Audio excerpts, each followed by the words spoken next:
Assalomu alaykum. O'ttiz qalbida yetkichi azob va ko'tirib jurayotgan qondosh qarindoshlarım.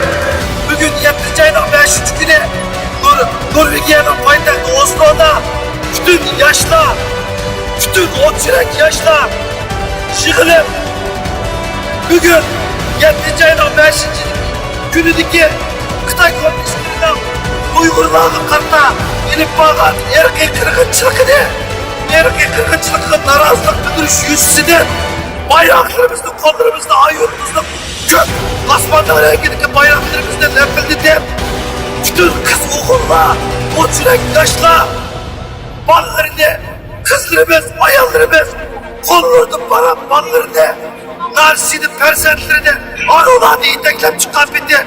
Bana bugünkü namayışa katlaştı. Bugünkü günde iş kaysımız unutukamazlığımız gerek. Uygurlar bugünkü günde Sakrat Dağı'na geldi. Çıplaz Xitoy Komünistleri bugünkü günde Şarkı Türkistan'ın her bir şehrine çok tüpteki köydürüş ocaklarını silip bütün Uygurlarını kırıp köydürüp tüketmekçi köydürüş, Adem köydürüş zavutlarına sürekli katkı olan, salametli yakşı olan köydürüş işçileri değil oldu. Bütün dünyadaki Uygurlar ittifaklaşıp biz ordumuzda ters duruşumuz gerek. Uygurlar'a azatlı. Benden sana yenim bir daha. Benden sana yenim bir daha.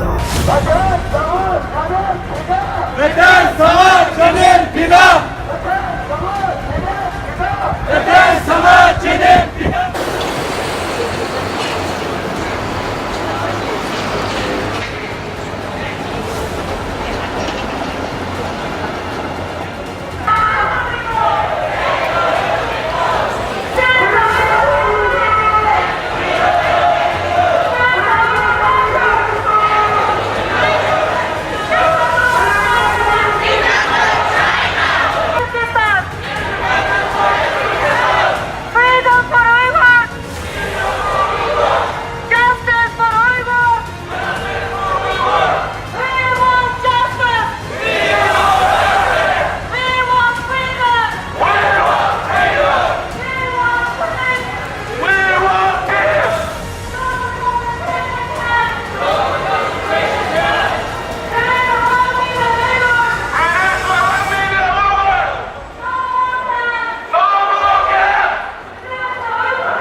Çok muhterem vatandaşlar, qarindoshlar, Akif'e hadisingizlar. Bugün ben bu meydan turgan barlık qarindoshlarımızın eciriga kalgan qadimiga rahmat aytaman. Allah hammalarning ecrini aslab bersin.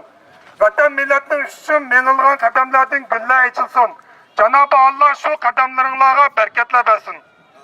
Bugün biz bu meydanga vatanimiz Sharq Turkistonga Uyg'urimga nima qilib bera olayman deb butun Norvegiyadan yig'ildik.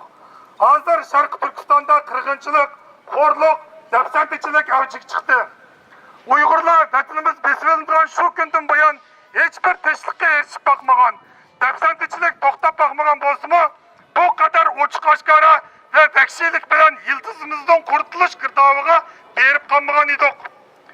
Bugün biz tilimizden, dinimizden, ananimizden lanet, hayat durup ata-anamızdan, urug-tuqqanlarimizdan ayrıldık. Vatani yo'qlik, sargardonligimizga endi tirik yetimlik qo'shildi.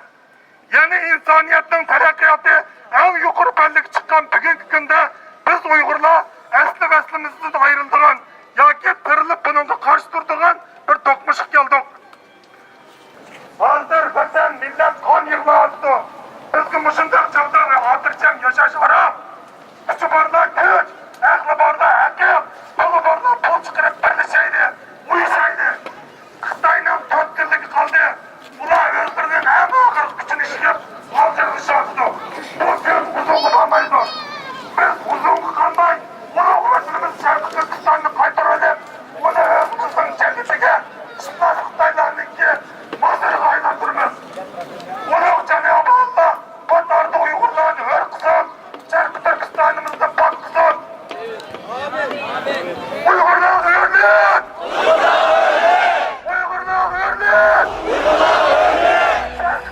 Sharq Turkiston şehitleri yaşasın! Sharq Turkiston şehitleri yaşasın!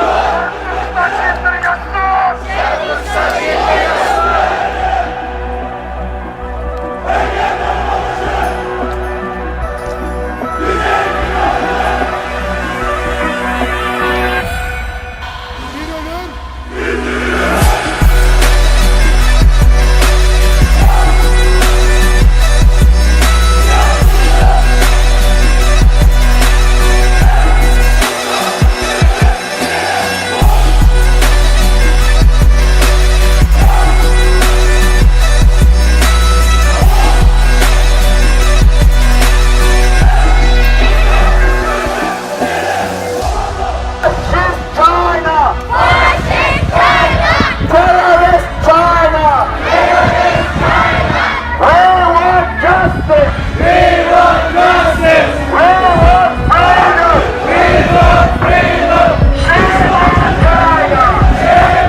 Vatan sağ!